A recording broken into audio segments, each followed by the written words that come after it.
Welcome back, AP Psychology students. This is the second video for Module 74. We're with Unit 14, Social Psychology. This video is going to focus on attitudes. So how do attitudes get formed? How do we potentially change people's attitudes?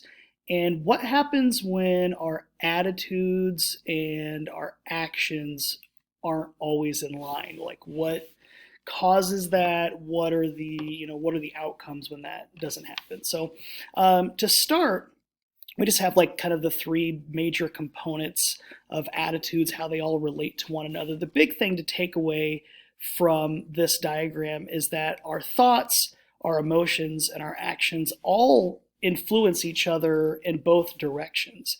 So if an attitude that I have is I think smoking is bad. So like the thought would be smoking is bad, and then the emotion would be I get upset or angry or sad when I see people smoke, like in my family or something.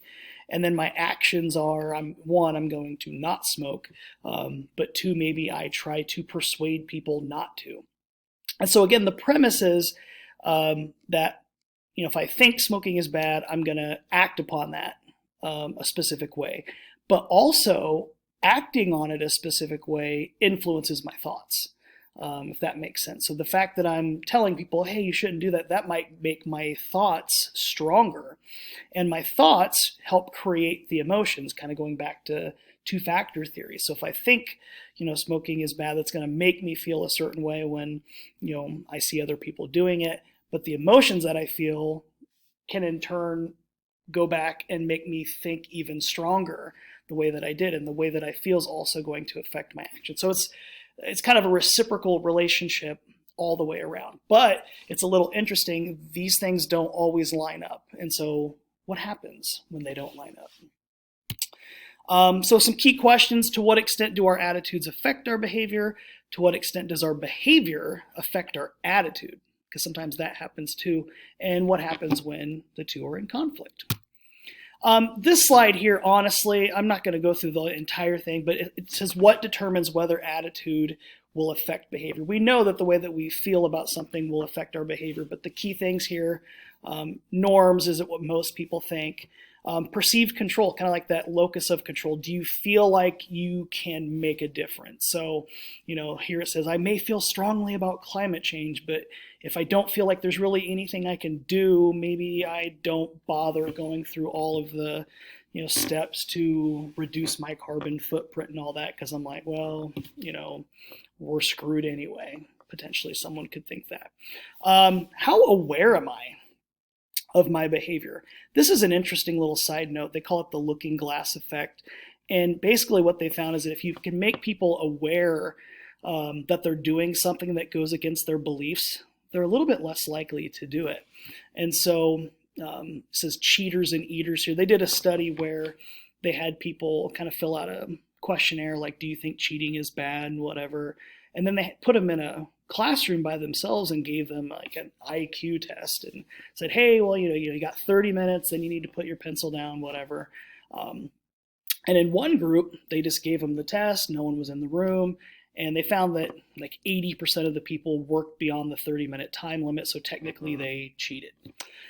But for the experimental group, they put up a mirror like 3 feet in front of them. So the people would look up and see themselves in the mirror cheating on this test, and the rate of people cheating on the test dropped from like 80% to 20%.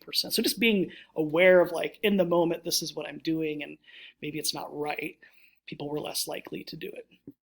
And with eating, again, a lot of times people who overeat, they are not even aware of how much they're eating. If you ask them like, hey, how many calories do you think that you ate? And they'll self-report, and then they'll actually track it, and they'll find that, wow, I ate a lot more than I thought. And so one thing, you could put like a mirror on the refrigerator. So every time you're going to go into the refrigerator to grab something, you've got to look at yourself and say like, okay, what do I really believe in when it comes to eating healthy and those kind of things? And maybe that could, alter someone's behavior if they have that existing attitude that, they should eat healthy. And probably the biggest thing, direct experience. So our attitude towards different groups of people, different lifestyles, becomes more tolerant when we're directly exposed to them. So the best thing we can do to reduce injustice, to reduce conflict, to reduce prejudice in this world is to expose people to those other groups of people and those other cultures and lifestyles and those kind of things. So I really like this quote. I have a little bit of source amnesia where I got it from, but logic and reason does not change our values. You can't sit there and argue with someone and get them to change their opinion about, a group of individuals. Like, oh, this group is good or bad or whatever. Life experiences do. And so you generally find that people become more tolerant of other cultures after they've met somebody or they've experienced something with that group, firsthand. Talks about when behaviors determine attitudes. So sometimes we act a certain way, and that can change our attitude. So it's kind of, a lot of times we think, oh, our attitude affects behavior, but sometimes it can go the other way too. And the book talks a little bit more in depth about this, about roles. So it says a set of norms that defines how people in a given situation should behave. And I oftentimes will ask in class, like, have you ever, gotten a new role? Like maybe you got a new job and, the first time you're working there, you kind of feel like someone playing the part of a target employee. I always kind of think about when I first started teaching, I felt like I was playing the role of a teacher. And eventually you kind of just, you kind of morph into it. Same thing with being a father. I feel like I'm playing the role of a dad, and then all of a sudden you wake up one day and you're 41 and you are truly, a dad. So probably the example that jumps out to most people about this is the Stanford prison experiment. We're going to talk about that in class. A lot of you've probably heard of it at least a little bit, but we're going to watch a whole video and talk about it. So, but that idea of like the people in the study were prison guards, and so they assumed that role, and that kind of took over their consciousness, and that behavior of being the guard shaped their attitude of how they treated other people. So we'll come back to that later, like I said. What happens when attitudes and behaviors do not match? Because that sometimes happens. So this is a really fascinating theory. I think you'll really like this one. Cognitive dissonance. So this is a term maybe you've heard people use, and you're like, oh, someone's trying to act smart or whatever. But here's what's going on. Study was done in the 1960s. They bring these individuals in, and they have them do like an incredibly boring task, like literally turning knobs in a quiet room for like a couple of hours. And then one group was given $20 to do the task, and another group was only given $1 to do the task. And at the very end, they were given a questionnaire. How did you feel about this? Did you like it, not like it, to what degree, etc. And if you had to guess, which group do you think said that they liked the task more? Now, most people would say, oh, well, the $20 group. But actually, the $1 group reported enjoying the task more. Whoa, whoa, whoa. So what's going on? Well, the people that were given $20 could kind of compartmentalize and say, okay, this task sucked. It was super boring, but I got $20, so whatever. But the other group that only got one measly dollar, they have to say to themselves like, okay, was it really worth my time to only be given $1 to do this stupid, awful, boring task? Not really. So they kind of, in their mind, created a justification. And so a lot of times with these $1 people, they would report things on the survey like, oh yeah, it was actually kind of fun. Like I turned it into a game, and and they were kind of justifying it. So they actually changed their attitude about the task to match the behavior. Well, I did this thing, and the key thing is people don't like to think of themselves, one, as idiots, and two, as hypocrites. So they go out of their way. This is called cognitive dissonance theory. They go out of their way to make their thoughts and their actions consistent. Well, if the action is, I did this stupid, boring task, and the thought is like, well, only a stupid person would waste their own time, well, that doesn't align. So we've got to make it align. And to do that, you can't always change the behavior. Sometimes you can, but a lot of times people don't do that. They don't change the behavior, they change the thought. So instead of, oh, well, I'll just stop doing this. Or if they've already done it, they will come back and justify to themselves why they did it, because they feel this kind of tension in their mind to kind of reconcile what they've done. So these people in this study, they changed their attitudes about the task to make them feel better about themselves, that yeah, it actually was kind of a fun thing. So again, when people don't have consistent thoughts and actions, they feel this unpleasant mental tension or dissonance. So to have cognitive dissonance, you got to have thoughts and actions that don't line up, and it has to make you feel uncomfortable. And then there's this attempt to reduce the discomfort between because of the discrepancy between the thoughts and the actions. So this is something you'll see people do a lot, where they kind of maybe retroactively justify to themselves why they did what they did.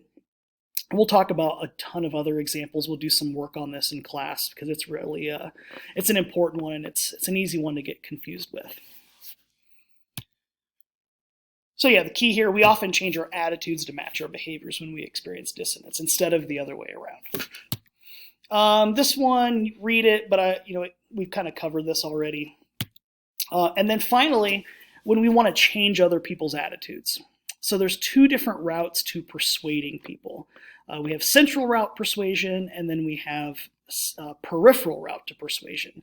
So central route persuasion is when we're going to focus on like facts and figures and data and analysis to try to get people to, change their opinion. So you should buy this car because it gets 37 miles to the gallon and it's got a 5-star safety rating and all that kind of stuff. And people tend to be more likely to be swayed by central route persuasion when they're very invested in the decision, like it affects them directly. And then peripheral route is more like emotional appeals. Oh, hey, buy this car because this famous person drives it, or this attractive person sitting on the hood. So people are more swayed by peripheral route persuasion when they're kind of they're not really fully invested. They're just like, okay, well, whatever. So both can be effective, just in different circumstances. This one, factors that affect how persuasive a message will be. Real quick, the characteristics that make people persuasive. Do they appear to be credible to the audience? Do they appear to be trustworthy? And then how similar are they in the way that they look, the way that they talk, culturally? Those things do tend to matter. The content of the message, we don't need to know a lot of details here. It's just kind of interesting. But basically, if you're trying to sway people that are already on your side, you don't really need to bring up the other side. But if you are trying to sway other people, you need to bring up both sides and then explain why your side is better. But again, you don't need to bring up the other side if most of the people in the room already agree with you anyway, and you're just trying to rile them up. And then intelligence level of the audience. They've actually found there's not much of a relationship, because people on the lower end, they may not be able to understand your message very well. People on the higher end can understand it, but they are better at refuting it. And so there doesn't really seem to be too much of a relationship there. This is just kind of a diagram showing central and peripheral route. I think we're going to keep this for another video. So compliance strategy. So thanks for hanging with me today. I think one thing we can do before we go, number 2, it says, how might cognitive dissonance theory explain why someone would cheat on an exam knowing it was wrong?